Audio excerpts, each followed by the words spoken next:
Okay, so we're going to go over similar triangles, and we have our similar triangle question right here. Now, similar triangles are triangles that have angles that are identical, but the side lengths are different. If the angles were identical and the side lengths, they'd be called actually congruent. Okay, congruent. But these are obviously different. This is our smaller triangle, and this is our larger triangle. So just by looking at it, it's very obvious that they're definitely not the same side length.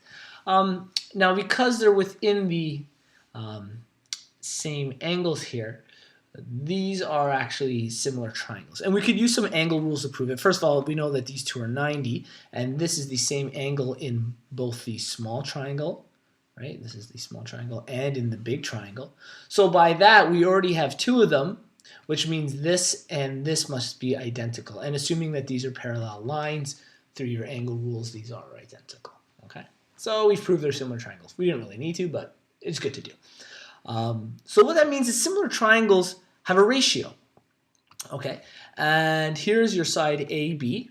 Okay, and the side AB is essentially the kind of equivalent side of DE. Okay, so equivalent to DE. And there's going to be some number that we multiply by to get to, sorry, I wrote that backwards. There's going to be some number that we divide AB by to go to DE, and there's going to be some number that we multiply DE by to get to AB, okay? And it's going to be some ratio term. So we're going to figure out what that number actually is in this case, okay? And with that idea, we can also find out some information about EC, which is part of our smaller triangle. Maybe I should be color coding this. AB will be in green, so the big triangle will be in green, and the small triangle will be in blue. Okay, so DE. So maybe I'll even highlight, make things easy. That's the blue guy, and if I go over, it'll change colors, so I'm just going to say this is the green guy. Okay, and it kind of goes all the way. Does that make sense? Okay, so our EC is part of a small triangle. And it's related to what side in the big one? Do you know? BC. BC, good. That's really important for us. Okay. So I've written these little things and it's made a ratio. But what I'm going to do is I'm going to build a fraction and fill in all the information we have. So I'm going to say AB over BC is equal to DE over EC. And these are kind of like what it's saying is they're equivalent fractions or equivalent ratios. And I'm going to fill in all the info we have. And luckily I have this info.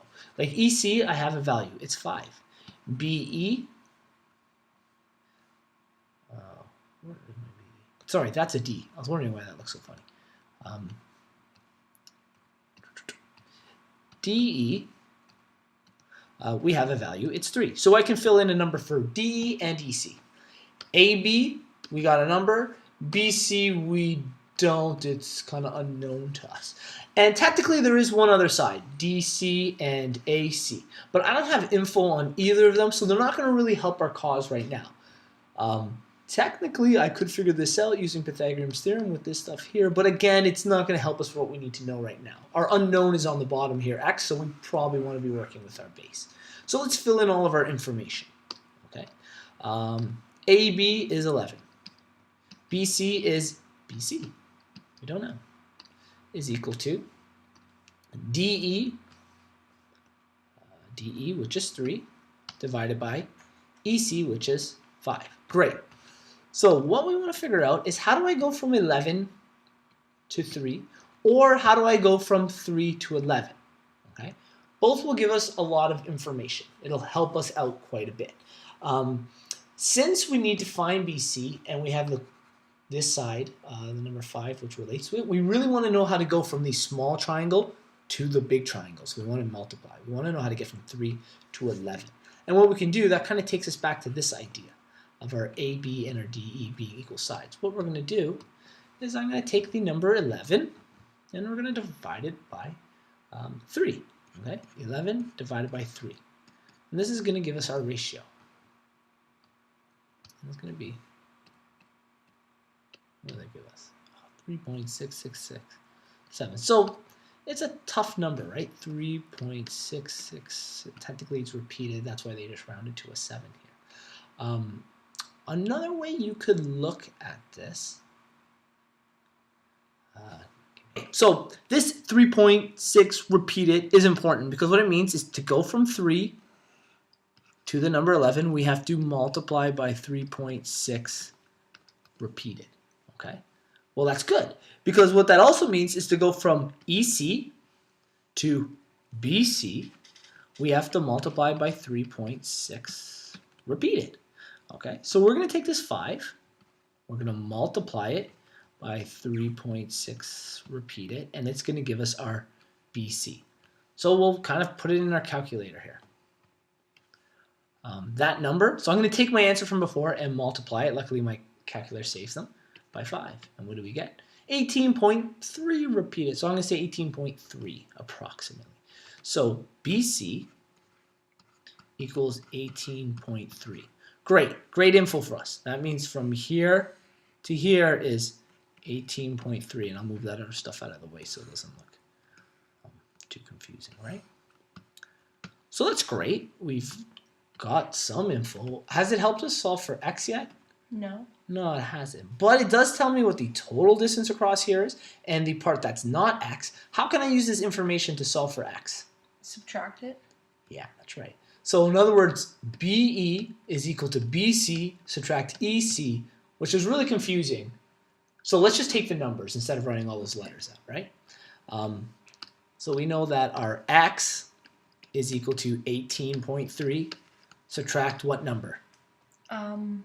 5. Okay, and that's going to be 13.3. Now it's not exact. Technically, it's x is approximately 13.3. But that's it. That's how you would do that question.